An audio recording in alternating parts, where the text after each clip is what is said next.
Perkenalkan, nama saya Surya Sumulya sebagai pemateri kedua. Perkenalkan, nama saya Nusyani sebagai pemateri ketiga. Tujuan kami untuk membuat tugas video ini dalam rangka untuk memenuhi tugas mata kuliah biologi umum yang diampu oleh dosen Ibu Ervina SP MSI. Baik, langsung saja kita akan menjawab pertanyaan dari kelompok 4, 6, dan 7 yang dimana akan dijawab oleh teman saya. Kepada Saudari Naila, saya persilakan. Baik, saya akan menjawab pertanyaan dari Saudari Pilda dari kelompok 4, di mana pertanyaannya itu adalah jelaskan masing-masing jenis sel darah putih beserta perannya. Jadi, sel darah putih itu terdiri atas 5 jenis, yaitu pertama, neutrofil adalah jenis sel darah putih yang paling umum dan pertama kali tiba di tempat infeksi. Perannya yakni memangsa bakteri dan jamur dengan cara fagositosis, yaitu menelan partikel asing atau patogen. Kedua adalah limfosit, terdiri dari 2 jenis utama, yaitu limfosit T dan B. Limfosit T berperan dalam membantu mengatur respon kekebalan dan membunuh sel-sel yang terinfeksi. Limfosit B berperan dalam menghasilkan antibodi yang menyerang patogen tertentu. Kemudian ketiga itu adalah monosit, adalah sel darah putih terbesar dan dapat berdiferensiasi menjadi mikrofag atau dendrit cell. Monosit berperan dalam membantu fagositosis dan juga berperan dalam respon inflamasi. Keempat, eosinofil adalah jenis sel darah putih yang berperan dalam melawan infeksi parasit dan berperan dalam reaksi alergi. Eosinofil mengandung granula yang dapat merusak sel-sel inang parasit. Terakhir ada basofil yang berperan menghasilkan histamin yang menyebabkan pembengkakan dan peradangan. Selain itu juga basofil berperan dalam reaksi alergi. Sekian dari saya kembalikan kepada moderator. Baik, itu tadi jawaban dari kami yang dipaparkan oleh Saudari Naila. Untuk pertanyaan selanjutnya akan dijawab oleh Saudari Sri Reski Aulia. Kepadanya saya persilakan. Baik, saya akan menjawab pertanyaan dari kelompok 6, yang dimana perwakilan dari kelompok 6 atas nama Indriani Putri. Pertanyaannya yaitu, bagaimana proses aliran sel darah merah dan darah putih? Apakah aliran darahnya bersamaan atau berbeda?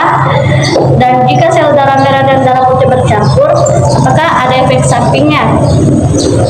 Nah, jawabannya yaitu sel darah merah dan sel darah putih mengalir bersamaan di dalam pembuluh darah sebagai bagian dari sistem sirkulasi darah, yang dimana sel darah putih memiliki kemampuan untuk keluar dari pembuluh darah menuju jaringan yang membutuhkan pertahanan imun, sedangkan sel darah merah tetap berada dalam sirkulasi.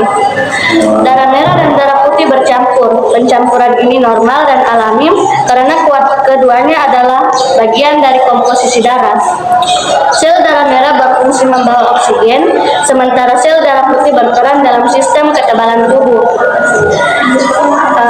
Efek samping dari pencampuran ini tidak ada karena pencampuran ini adalah mekanisme normal tubuh, tetapi masalah baru timbul jika ada ketidakseimbangan jumlah atau fungsi salah satu jenis sel. Oleh karena itu, pemantauan kesehatan darah melalui pemeriksaan seperti hitung darah lengkap sangat penting untuk mendeteksi masalah lebih awal. Baik, itu saja jawaban dari saya kembalikan kepada moderator. Baik, itulah tadi jawaban dari kelompok kami yang dipaparkan oleh Saudari Sri Reski Aulia. Untuk pertanyaan terakhir yang akan dijawab oleh Saudari Nilu, kepadanya saya persilakan. Baik, di sini saya akan menjawab pertanyaan dari Widya Stuti dari kelompok 7, yang dimana pertanyaannya yaitu, apakah implikasi klinis jika salah satu komponen darah mengalami ketidakseimbangan, dan berikan contoh penyakitnya?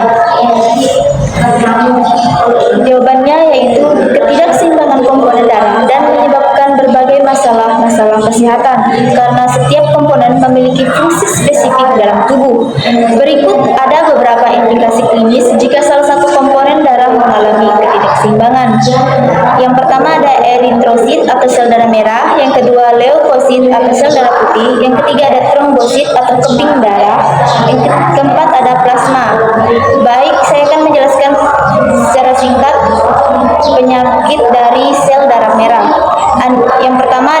leukemia, kekurangan eritrosit atau hemoglobin dalam darah menyebabkan tubuh kekurangan oksigen. Yang kedua ada polikitemia, yaitu jumlah eritrosit yang berlebihan dalam darah menyebabkan darah menjadi lebih kental sehingga aliran darah terhambat. Yang kedua ada leukosit atau sel darah putih, yaitu ada penyakitnya leukopenia, yaitu jumlah leukosit yang rendah dalam darah membuat tubuh lebih rentan terhadap infeksi. Yang kedua ada leukositosis atau yaitu jumlah leukosit yang tinggi dalam darah dapat mengindikasikan infeksi atau peradangan. Yang ketiga ada trombosit atau keping darah. Yang penyakit dari trombosit atau keping darah yaitu ada trombositopenia, yaitu jumlah trombosit yang rendah dalam darah menyebabkan kesulitan dalam pembekuan darah. Dan yang kedua ada trombositos atau jumlah trombosit yang tinggi dalam darah dapat menyebabkan pengumpulan darah yang berlebihan. Yang keempat ada plasma. Adapun penyakit dari plasma yaitu hipoalbuminemia, yaitu kekurangan albumin dalam plasma darah dapat menyebabkan pembengkakan atau edema dan gangguan fungsi organ.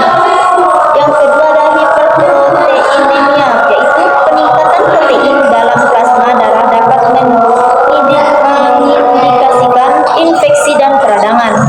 Baik, itulah tadi jawaban dari kelompok kami. Saya kembalikan ke moderator. Itulah tadi beberapa jawaban dari pertanyaan kelompok lain yang telah dipaparkan oleh kelompok kami. Lebih dan kurangnya mohon dimaafkan. Saya akhiri dengan ucapan wabillahi taufiq wal hidayah. Wassalamualaikum warahmatullahi wabarakatuh.